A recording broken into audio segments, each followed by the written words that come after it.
Hello students, আজকে বায়োলজির প্রথম class 9-এর।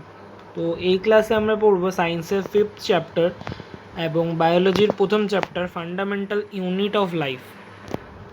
তো আমরা কেমিস্ট্রিতে দেখেছি কোনো একটা এলিমেন্ট তৈরি হওয়ার সময় এলিমেন্টের যে স্মলেস্ট যে পার্টটা থাকে, যেটা দিয়ে পুরো এলিমেন্টটা তৈরি হয়, সেই এলিমেন্টের ভেতর স্মলেস্ট ছোটো ছোটো আইডেন্টিক্যাল পার্ট থাকে। সেই পার্টগুলো দিয়ে অ্যাকচুয়ালি ফুল এলিমেন্টটা তৈরি হয়। সেই স্মলেস্ট পার্টগুলোকে অ্যাটম বলে। আবার যদি আমরা বড় ক্ষেত্রে আসি, একটা বাড়ি যখন তৈরি হয়, সেই বাড়িটা অনেকগুলো ছোট ছোট ইট দিয়ে তৈরি হয়। হতে পারে সেটা 5 তলা উঁচু, 6 তলা উঁচু, 12 তলা, 12 তলা, 20 তলা উঁচু, 42 তলা উঁচু বিল্ডিং হতে পারে, কিন্তু সেই বিল্ডিংটা ছোট ছোট কিছু ব্রিক্স দিয়ে তৈরি হয়। ঠিক আছে, তার মানে ওই বাড়িটা যে গড়ে উঠেছে তার ফান্ডামেন্টাল মানে বেসিক ইউনিটটা কি? ব্রিক্স। ইউনিট মানে আমরা কি জানি? একটা সবথেকে ছোট অংশ যেটা দিয়ে পুরো জিনিসটা গড়ে ওঠে। তাহলে বাড়ির সবথেকে ছোট অংশ কি? যেটা বাড়িটা কী দিয়ে গড়ে উঠছে? ব্রিক্স দিয়ে গড়ে উঠছে। একটা একটা ব্রিক্স জুড়ে জুড়ে বাড়িটা গড়ে উঠছে, সেমনি একটা একটা অ্যাটম জুড়ে জুড়ে পুরো এলিমেন্টটা গড়ে উঠছে। তেমন লিভিং অর্গানিজমের ক্ষেত্রে সবথেকে ছোট এলিমেন্ট হচ্ছে, সবথেকে ছোট যে পার্ট বা ইউনিট, সেটাকে আমরা কি বলি? সেল। ফান্ডামেন্টাল কথার অর্থ কি? বেসিক। আর ইউনিট কথার অর্থ কি? ছোট। তার মানে সবথেকে ছোট বেসিক যে জিনিসটা দিয়ে পুরো একটা লিভিং অর্গানিজম তৈরি হয় সেটা হচ্ছে সেল। এই সেল মোটামুটি আইডেন্টিক্যাল হয়। ঠিক আছে, হাতের যে আমাদের সেল আছে, সেই হাতের প্রত্যেকটা সেলই কিন্তু একই রকম। ঠিক আছে, তার মানে হার্টের যে সেলটা আছে, লিভারের যে সেলটা রয়েছে, সেই সেলগুলোর দেখতে কিন্তু একই রকম। এক একটা জায়গার সেল দেখতে মোটামুটি একই রকম হয়। তাই আমরা কি বলি? The identical, they are identical, cells are identical, and cells are the building blocks of the living organism. যদি আমরা সেলকে ডিফাইন করতে চাই, তাহলে সেলের ডেফিনেশন হচ্ছে it is the structural and fundamental it is the structural and functional unit of life. Cell হচ্ছে structural and functional unit of life. তাহলে এর থেকে আমরা বুঝতে পারছি এই চ্যাপ্টারটার নাম ফান্ডামেন্টাল ইউনিট অফ লাইফ, মানে এই চ্যাপ্টারে আমরা আলোচনা করব কী নিয়ে? সেল নিয়ে। এই চ্যাপ্টারের পুরোপুরি বিষয়বস্তুটাই হচ্ছে সেল। সেলের মধ্যে কি আছে, সেলের কাজ কি, এইগুলো নিয়ে আমরা পুরো চ্যাপ্টারের মধ্যে আলোচনা করব।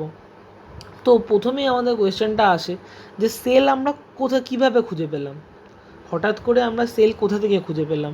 তো 1665 খ্রিস্টাব্দে, ইন 1665, রবার্ট হুক প্রথম সেল ডিসকভার করেছিল।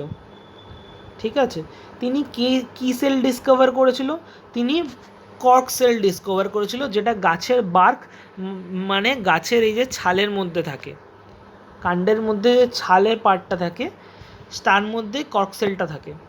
ঠিক আছে, তো এটা প্রথম কে ডিসকভার করেছিল? না, রবার্ট হুক ডিসকভার করেছিল। কত সালে? 1665। কী সেল ডিসকভার করেছিল? Cork cell. সেই কর্ক সেলটা কোথায় থাকে? না, বার্ক অফ দ্য ট্রিতে। ঠিক আছে, তো সেল কথার অর্থ কী? সেল কথা অ্যাকচুয়ালি আমরা যখন প্রথম সেল যখন আবিষ্কার হলো, তখন কি সেল খুব ছোট জিনিস। ঠিক আছে, আমাদের শরীরের মধ্যে প্রায় 10 ট্রিলিয়ন সেল আছে। ঠিক আছে, তো এই 10 ট্রিলিয়ন সেল দিয়ে যদি আমাদের শরীর তৈরি হয়, 10 ট্রিলিয়নস মানে প্রায় মানে কোটি কোটি সেল আছে আমাদের। ঠিক আছে, তো এই কোটি কোটি সেল দিয়ে আমাদের বডিটা তৈরি। তার মানে সেলগুলো কি খুব ছোট, এবং এতটাই ছোট এরা কিন্তু খালি চোখে দেখা যায় না। সেলদের খালি চোখে দেখা যায় না। তো সেলদের দেখতে গেলে আমাদের মাইক্রোস্কোপ দরকার হয়। তো মাইক্রোস্কোপ দিয়ে যখন আমরা একটা অর্গানিজমের ভেতরে দেখলাম, তখন দেখতে পেলাম যে এরকম ছোট ছোট কিছু কম্পার্টমেন্টস রয়েছে। ঠিক আছে, এই ছোট ছোট কম্পার্টমেন্টসগুলোকে আমরা নাম দিলাম cell. As in Latin, cell means small compartments or rooms. ল্যাটিনে সেল মানে হচ্ছে স্মল কম্পার্টমেন্টস অর রুমস। ঠিক আছে, আবার এই মাইক্রোস্কোপ দিয়ে খুঁজতে খুঁজতে আমরা দেখতে পেলাম কিছু কিছু অর্গানিজম আছে আমাদের মধ্যে। কি বললাম? মানুষের মধ্যে 10 ট্রিলিয়ন সেল আছে। আবার কিছু কিছু আমাদের অর্গানিজম রয়েছে যেগুলো একটা মাত্র সেল দিয়ে তৈরি। That is they are unicellular organism. এরকম একটা অর্গানিজমের নাম কি, সেটা হচ্ছে অ্যামিবা। অ্যামিবা হচ্ছে একটা ইউনিসেলুলার অর্গানিজম। এর মধ্যে কেবলমাত্র একটা সেল আছে, পুরো এর যে বডি স্ট্রাকচারটা সেটা একটা মাত্র সেল দিয়ে তৈরি। সেলের মাঝে নিউক্লিয়াস রয়েছে, ঠিক আছে? এই একটা সেল দিয়ে এই অ্যামিবাটা পুরো তৈরি হয়েছে, একটা মাত্র সেল দিয়ে, ঠিক আছে? এবার আমরা দেখব স্ট্রাকচার অফ সেল, বা সেলের ভেতরে কী কী থাকে, বা সেল কী কী দিয়েই বা তৈরি হয়, ঠিক আছে? তো সেল নিয়ে আলোচনা করার প্রথমেই আমরা আসব যে সেলকে বাইরে থেকে কোনো বস্তু যাতে অ্যাটাক, মানে বাইরে সেলের যে ভেতরে তো অনেক ইম্পর্টেন্ট বস্তু থাকে, ঠিক আছে?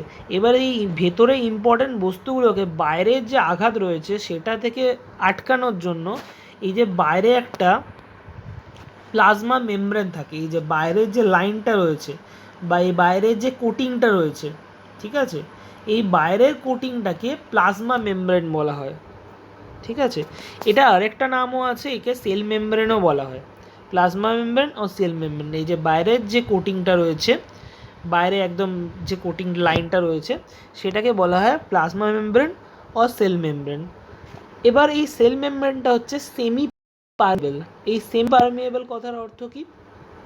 সেমি পারমিয়েবল মানে কিছু অনেক সময় হয় যে সেলের ভেতর থেকে কোনো বস্তুকে আমাদের বাইরে যেতে দিতে হয়, আবার কোনো বস্তুকে সেলের মধ্যে ঢুকতে দিতে হয়। এবার সেমি পারমিয়েবল কথার অর্থ হচ্ছে সব বস্তুকেও ভেতরে ঢুকতে দেবে না বা বেরোতে দেবে না, আবার এমনও নয় যে কোনো বস্তুকে ভেতরে ঢুকতে দেবে না, ঠিক আছে? কিছু কিছু জিনিসকে ঢুকতে দেবে। এই কথাটা পারমিয়েবিলিটি মানে হচ্ছে অ্যালাউ করা, মানে এদিক ওদিক বাইপাস হওয়াটা অ্যালাউ করা। যদি ফুল সেমি পারমিয়েবল মানে হচ্ছে কিছু কিছু বস্তুকে অ্যালাউ করছে, সমস্ত বস্তুকে ঢুকতে বা বেরোতে দেয় না, কিছু কিছু বস্তুকে ঢুকতে বা বেরোতে দেয়। এই জন্য সেল মেমব্রেনকে বলা হয় সেমি পারমিয়েবল, ঠিক আছে? এবার এই সেলের যে ভেতরটা রয়েছে, এই যে ভেতরের পার্টটা, এই ভেতরের পার্টটা একটা জেলি লাইক লিকুইড দিয়ে ভর্তি করা থাকে। জেলি লাইক লিকুইড দিয়ে এই ভেতরের পার্টটা পুরো ভর্তি করা থাকে। এই জেলি লাইক লিকুইডটাকে বলা হয় সাইটোপ্লাজম, ঠিক আছে? যেখানে সাইটো কথার অর্থ হচ্ছে সেল, আর প্লাজম কথার অর্থ হচ্ছে জেলি লাইক লিকুইড। তাহলে সাইটোপ্লাজম কথার অর্থ কি? সেলের মধ্যে যে জেলি লাইক লিকুইডটা ভরা থাকে তাকে বলা হয় সাইটোপ্লাজম। এবার ঠিক সেলের ঠিক মাঝখানে থাকে নিউক্লিয়াস। এই যে মাঝের যে বলটা রয়েছে এটাকে বলা হয় নিউক্লিয়াস। নিউক্লিয়াসকে আবার ব্রেন অফ দ্য সেলও বলা হয়, কারণ এই নিউক্লিয়াসই সেলের সমস্ত কার্যকলাপগুলোকে কন্ট্রোল করে, ঠিক আছে? সেল কী ধরনের কার্যকলাপ করবে পুরোটাই কাজটা কন্ট্রোল কে করে? নিউক্লিয়াস। তাই নিউক্লিয়াসকে ব্রেন অফ দ্য সেল বলা হয়। সেলের মধ্যে সবথেকে যে ইম্পর্ট্যান্ট পার্ট বা ইম্পর্ট্যান্ট মেটেরিয়াল যার মধ্যে থাকে সেটাকেই বলা হয় নিউক্লিয়াস। কেন এই নিউক্লিয়াসটা সবথেকে ইম্পর্ট্যান্ট একটু পরেই আমরা সেটা আলোচনা করব। তার আগে দেখে নিই সেলের মধ্যে আর কি থাকে। সেলের মধ্যে আরও কিছু জিনিস থাকে, যেমন এটাকে বলে ভ্যাকিউল, এটাকে বলে মাইট্রোকন্ড্রিয়া, তেমন এখানে গলগি বডিজ আছে, লাইসোজোম আছে। এই সমস্ত বস্তুগুলো এই সব মাঝের জায়গায় ছড়ানো থাকে, ঠিক আছে? লাইসোজোম রয়েছে, এগুলো সব মাঝের জায়গায় ছড়ানো থাকে, ঠিক আছে? এই মাঝের যে জায়গাটা রয়েছে এর মধ্যে ছড়ানো থাকে। এই সব জিনিসগুলোকে বলে আমরা সেল অর্গানেলস, ঠিক আছে? এই সমস্ত জিনিসগুলোকে আমরা সেল অর্গানেলস বলছি। তাহলে সেলের মধ্যে কি থাকছে? প্লাজমা মেমব্রেন বা সেল মেমব্রেন, সাইটোপ্লাজম, নিউক্লিয়াস যেটাকে ব্রেন অফ দ্য সেল বলা হয়, আর রয়েছে সেল অর্গানেলস। এইগুলো দিয়ে আমরা সেলকে গঠন করি। তো কেন বলছিলাম যে নিউক্লিয়াসকে ব্রেন অফ দ্য সেল বলা হয়, এবং এই নিউক্লিয়াসই সেলের সমস্ত জিনিসগুলোকে কন্ট্রোল করে। তো নিউক্লিয়াসের মধ্যে থাকে ক্রোম্যাটিন মেটেরিয়াল, ঠিক আছে? যেগুলো নর্মাল টাইমে এরকমভাবে জড়িয়ে জড়িয়ে সুতোর মতো জড়িয়ে জড়িয়ে থাকে নিউক্লিয়াসের ভেতরে, ঠিক আছে? কিন্তু আমরা কি দেখি, একটা ছোট বেবি যখন জন্ম নেয় তখন সে খুব ছোট থাকে, কিন্তু আস্তে আস্তে সে বড় হতে থাকে। এর কারণটা কি? যখন সে ছোট থাকে তখন তার মধ্যে সাপোজ ধরা যাক যে 1 মিলিয়ন সেল রয়েছে, ঠিক আছে? সেই সেলগুলো ডিভাইড হতে থাকে, একটা সেল থেকে দুটো হয়, দুটো থেকে চারটে হয়, চারটে থেকে আটটা হয়, এরকম করে বাড়তে থাকে, ঠিক আছে? তো বাড়তে বাড়তে এই 1 মিলিয়নটাই আস্তে আস্তে গিয়ে 10 ট্রিলিয়ন হয়। তো বাড়ে যখন, তার মানে কি সেল ডিভিশন হচ্ছে, দেয়ার ইজ সেল ডিভিশন,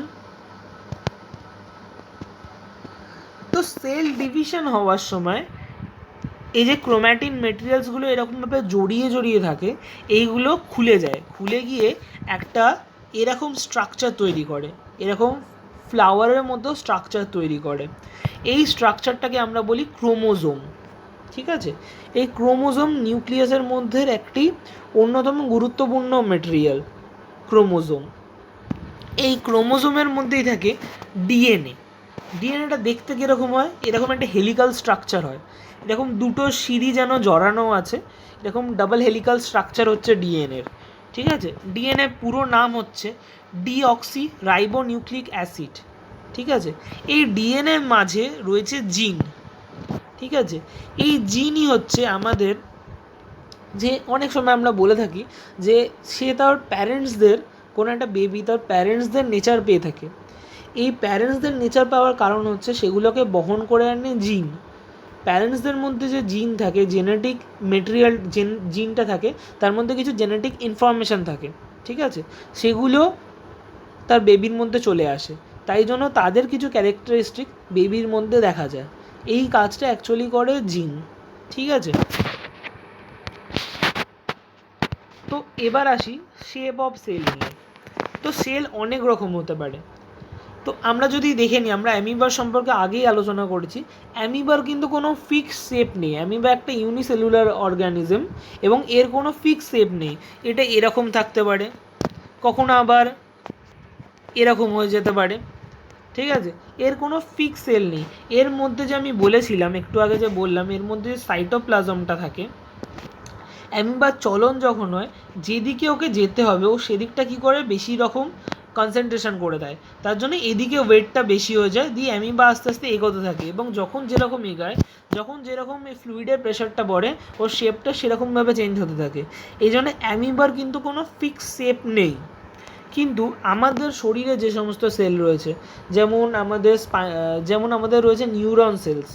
ঠিক আছে, এই নিউরন সেলসের কিন্তু একটা ফিক্স শেপ রয়েছে। এই যে আমরা দেখতে পাচ্ছি নিউরন সেল, এর কিন্তু একটা ফিক্স শেপ রয়েছে।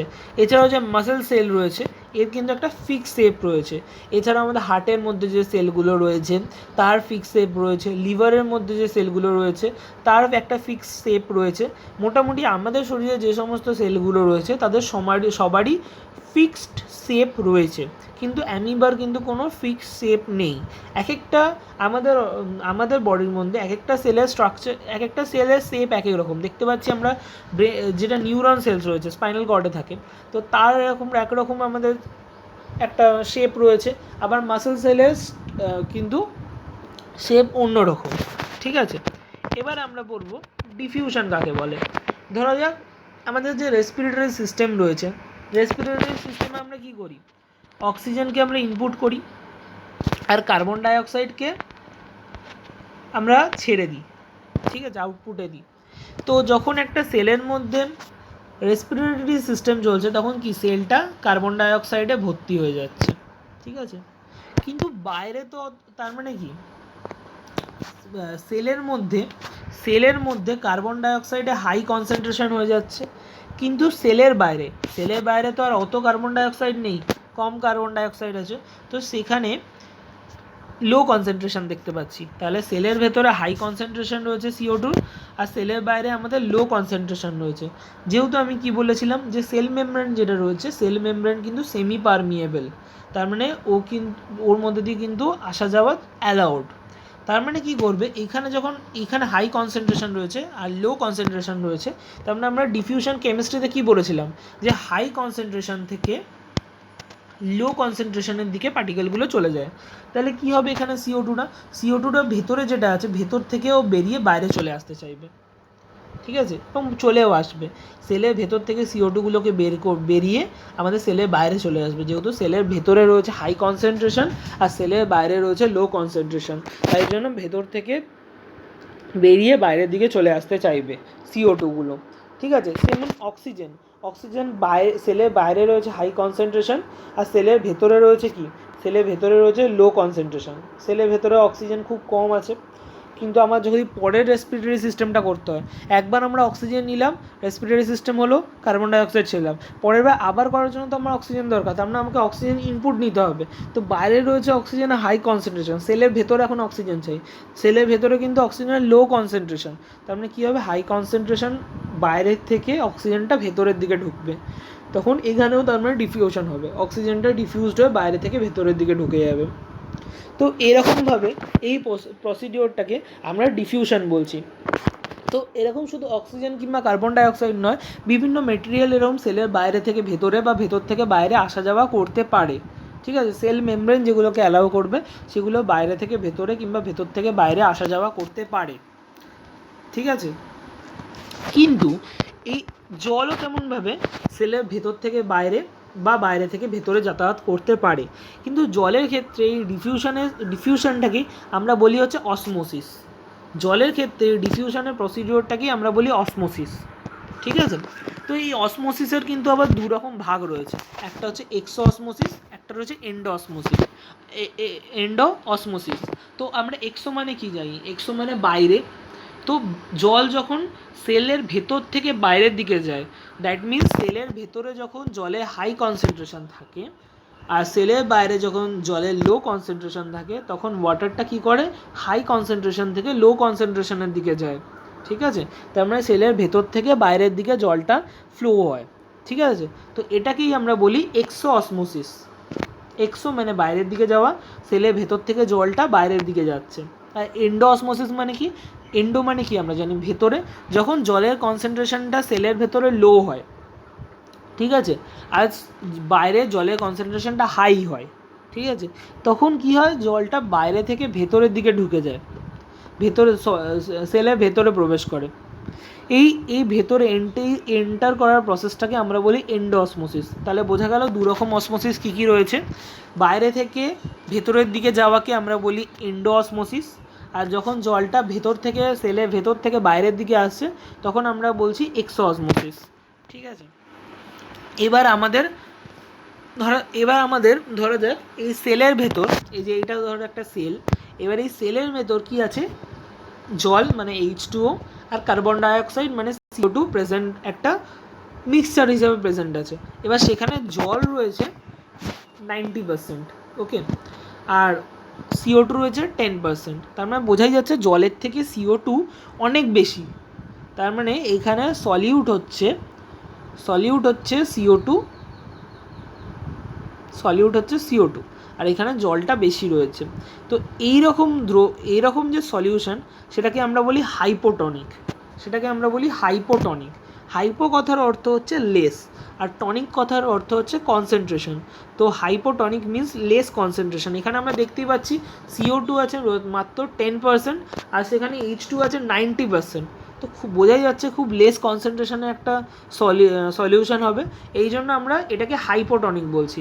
কিন্তু সেলের বাইরে রয়েছে 80% H2ওর সাথে 20% কার্বন ডাইঅক্সাইড।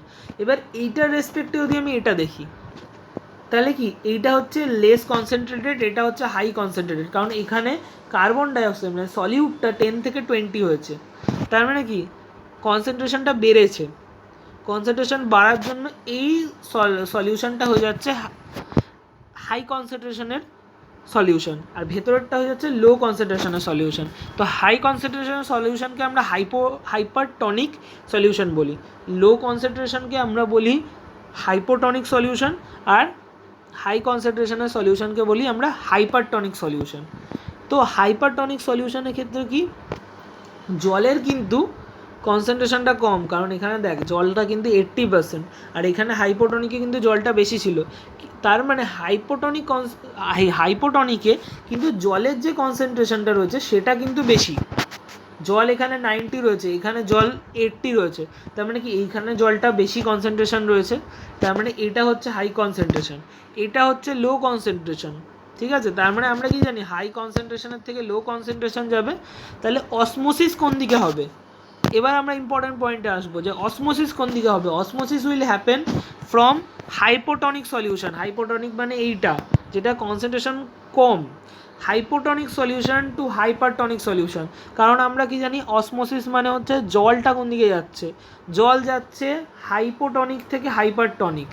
যেহেতু হাইপোটনিকে জলের কনসেন্ট্রেশন বেশি আর হাইপারটনিকে জলের কনসেন্ট্রেশন কম, তাই জন্য অসমোসিস হওয়ার সময় হাইপোটনিক থেকে হাইপারটনিকে যায়, দ্যাট ইজ হাই কনসেন্ট্রেশন থেকে লো কনসেন্ট্রেশনে জলের ক্ষেত্রে।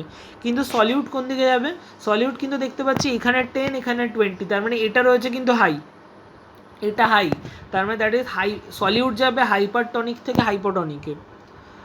ঠিক আছে, অসমোসিস ঘটবে হাইপোটনিক থেকে হাইপারটনিক, আর সলিউট যাবে হাইপারটনিক থেকে হাইপোটনিক। সলিউট যাওয়া মানে কি, সেটা ডিফিউশন। কারণ আমরা জানি জল ছাড়া বাকি অন্য বস্তু যখন এরকম বাইরে থেকে ভেতরের দিকে আসে বা ভেতর থেকে বাইরের দিকে যায়, তখন আমরা বলি হচ্ছে ডিফিউশন, আর জলের ক্ষেত্রে আমরা বলি হচ্ছে অসমোসিস। ঠিক আছে, তো অসমোসিস ঘটছে হাইপোটনিক থেকে হাইপারটনিক, আর ডিফিউশন ঘটছে হাইপারটনিক থেকে হাইপোটনিক। বোঝা গেল? এবার আমরা পড়ব প্রোক্যারিওটিক সেল আর ইউক্যারিওটিক সেল। দু রকম সেলস রয়েছে, প্রোক্যারিওটিক সেল আর ইউক্যারিওটিক সেল। প্রোক্যারিওটিক সেল মানে হচ্ছে এই সেলগুলোকে আমরা আগে খুঁজে পেয়েছিলাম। ঠিক আছে, প্রথম দিকে যখন আমরা প্রথম প্রাণের যে সঞ্চার ঘটেছিল পৃথিবীতে, সেটা প্রথম প্রাণের সঞ্চার শ্যাওলা, ঠিক আছে, এছাড়াও কিছু ব্যাকটেরিয়া। এবার ওই ব্যাকটেরিয়ার মধ্যে যে সেলগুলো পাওয়া যেত সেটা হচ্ছে প্রোক্যারিওটিক সেল। আস্তে আস্তে ডেভেলপ হলো সমস্ত কিছু, ডেভেলপ হওয়ার পর আস্তে আস্তে মানুষ এলো, অ্যানিমালস এলো, প্ল্যান্ট এলো। তারা কিন্তু ব্যাকটেরিয়ার থেকে, অ্যামিবা যেমন দেখেছিলাম, অ্যামিবার কিন্তু মাত্র একটা সেল ছিল, কিন্তু আমাদের শরীরে কত সেল। তো আমরা আস্তে আস্তে কি ডেভেলপড হয়েছি। এই ডেভেলপ যে আমাদের অ্যানিমালস বা প্ল্যান্ট রয়েছে তাদের মধ্যে থাকে ইউক্যারিওটিক সেল। তাহলে ব্যাকটেরিয়ার মধ্যে রয়েছে প্রোক্যারিওটিক সেল আর আমাদের মধ্যে রয়েছে ইউক্যারিওটিক সেল। এবার এই প্রোক্যারিওটিক আর ইউক্যারিওটিক সেলের মধ্যে আমরা ডিফারেন্স করব। তো প্রোক্যারিওটিক সেলগুলো কী হয়, প্রোক্যারিওটিক সেলগুলো স্মল হয়, অ্যাজ এর মধ্যে বেশি ফাংশন থাকে না, বেশি কাজ এরা করতে পারে না, তাই জন্য এরা স্মল হয়, কারণ এদের মধ্যে অত কিছু সিস্টেম ইনবিল্ড থাকে না, তো এই জন্য এরা স্মল হয়। এদের সাইজ অ্যাপ্রক্সিমেটলি 1 থেকে 10 মাইক্রোমিটার হয়, যেখানে 1 মাইক্রোমিটার মানে হচ্ছে 10⁻⁻6 মিটার। ঠিক আছে, 10⁻³ মিটার মানে হচ্ছে 1 সেন্টিমিটার, সরি 1 মিলিমিটার। ঠিক আছে, 10⁻² মানে হচ্ছে 1 সেন্টিমিটার। তো আমরা দেখতেই পাই স্কেলে 1 সেন্টিমিটার মানে কত ছোট। এবার তার মানে আরও কত ভাগ, তারও প্রায় 10,000 ভাগের 1 ভাগ। ঠিক আছে, ওই একটা স্কেলে 1 সেন্টিমিটারকে যদি 10,000 ভাগের 1 ভাগ করা হয়, তাহলে বোঝাই যাচ্ছে যে কত ছোট, সেটাকে বলা হয় 1 মাইক্রোমিটার। এই প্রোক্যারিওটিক সেলের সাইজ হয় হচ্ছে 1 থেকে 10 মাইক্রোমিটার, যার জন্য আমরা সেলকে কিন্তু খালি চোখে দেখতে পাই না। সেলকে দেখার জন্য আমাদের মাইক্রোস্কোপের দরকার হয়। এবার আসি ইউক্যারিওটিক সেল। এগুলোকেও খালি চোখে দেখা যায় না, কিন্তু এরা কম্পারেটিভলি লার্জ হয়। তার মানে প্রোক্যারিওটিক সেলের থেকে ইউক্যারিওটিক সেল কম্পারেটিভলি লার্জ হচ্ছে। এদের সাইজ কত, 5 to 100 মাইক্রোমিটার। এটা ছিল 1 থেকে 10 মাইক্রোমিটার, আর এইটা সেখানে হলো 5 to 100 মাইক্রোমিটার। ইউক্যারিওটিক সেলকেও খালি চোখে দেখা যায় না, এদের জন্য আমাদের তোর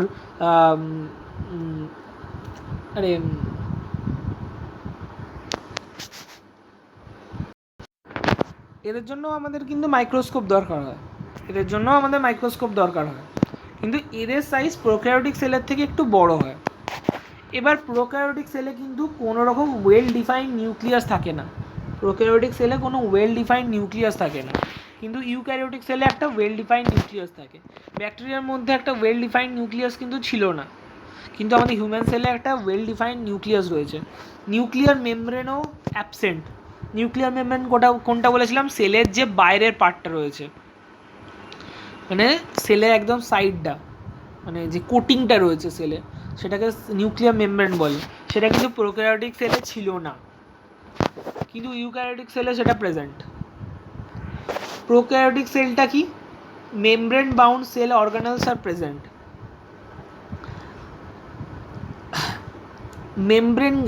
সেল মেমব্রেন যেটা রয়েছে তাকে বাউন্ড করে রাখার জন্য কিছু সেল অর্গানেলস রয়েছে। সেল অর্গানেলস বলেছিলাম কি, সেরকম কিছু সেল অর্গানেলস রয়েছে, সেগুলো প্রোক্যারিওটিক সেলে কিন্তু থাকে না, সেগুলো প্রোক্যারিওটিক সেলে অ্যাবসেন্ট, কিন্তু ইউক্যারিওটিক সেলে সেগুলো প্রেজেন্ট।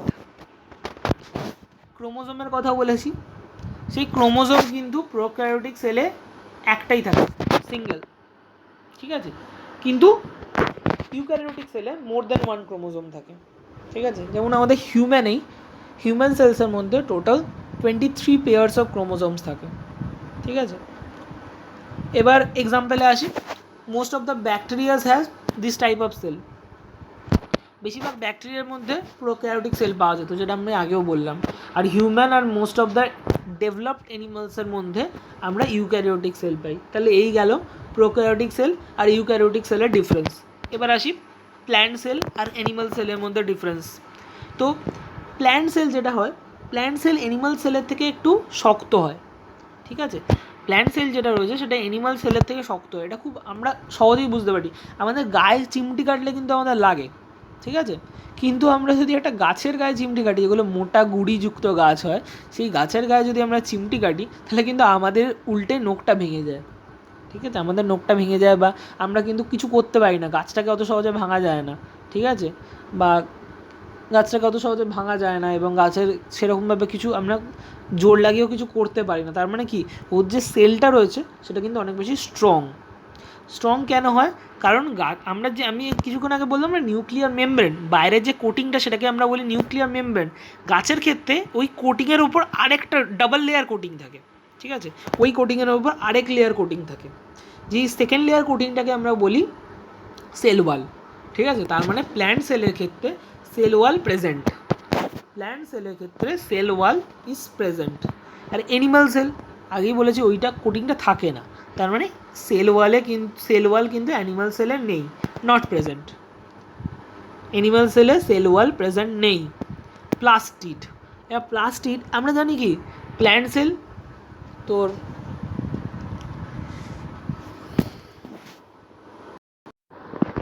আমরা কি জানি, প্ল্যান্ট সেল ফটোসিনথেসিস করতে পারে, এই ফটোসিনথেসিস হয় হচ্ছে প্লাস্টিড দিয়ে। তো ওই জন্য প্ল্যান্টসের মধ্যে প্লাস্টিডস রয়েছে। অ্যানিমাল সেল কি মানে আমরা কি ফটোসিনথেসিস করি না, তার মানে আমাদের প্লাস্টিড নেই। তার মানে প্ল্যান্ট সেলের মধ্যে প্লাস্টিড রয়েছে, কিন্তু অ্যানিমাল সেলের মধ্যে কিন্তু প্লাস্টিড নেই। এবার ওই যে আমি সেল অর্গানেলস বলেছিলাম, সেল অর্গানেলস বলার সময় একটা ভ্যাকিউল বলেও কথা বলেছিলাম, ঠিক আছে। এই যে দেখ, সেল অর্গানিজম বলার সময় এই যে ভ্যাকিউলের কথাটা বলেছিলাম। ভ্যাকিউলসগুলোর মধ্যে খাবার বা অন্যান্য জিনিসগুলো সঞ্চিত করে রাখে। গাছ কী করে, এই ভ্যাকিউলের মধ্যে বেশি বেশি করে খাবার সঞ্চিত করে রাখে, ঠিক আছে। তো এই জন্য ও যে ভ্যাকিউলটা হয়, এই ভ্যাকিউলটা অনেক বেশি বড় হয়। সেলের প্রায় 70-80% যে ভলিউম রয়েছে সেটা এই ভ্যাকিউল দিয়ে পূর্ণ থাকে, ভ্যাকিউল দিয়ে ফিল্ড থাকে।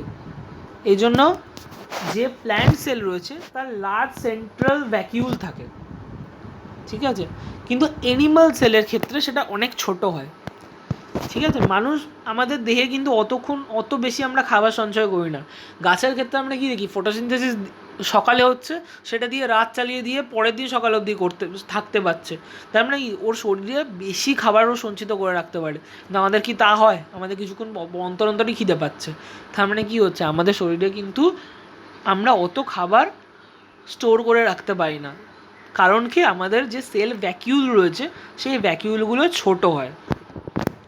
আর যেহেতু আমরা আগের পয়েন্টেই বললাম যে সেল ভ্যাকিউলগুলো অনেক বেশি বড় হয় প্ল্যান্ট সেলের ক্ষেত্রে, এবং সেটা তো মাঝখানটাকে জুড়ে আছে।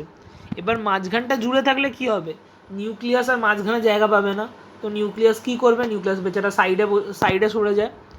তো প্ল্যান্ট সেলের ক্ষেত্রে নিউক্লিয়াস যেটা থাকে সাইডে থাকে, এই সাইডটার একটা কি, এটা সাইন্টিফিক নাম কি, পেরিফেরি। তার মানে প্ল্যান্ট সেলের ক্ষেত্রে nucleus is present at the periphery, আর অ্যানিমাল সেলের ক্ষেত্রে নিউক্লিয়াস কোথায় থাকে, সেন্টারে থাকে। That's all for today's class. আজকের ক্লাসে আমাদের এতটুকুই থাক। পরের ক্লাসে আমরা সেল অর্গানেলসগুলো যেগুলো রয়েছে, that is vacuole, mitochondria, lysosome, Golgi bodies, lysosome, এগুলো সম্পর্কে জানবো। ওকে, থ্যাংক ইউ।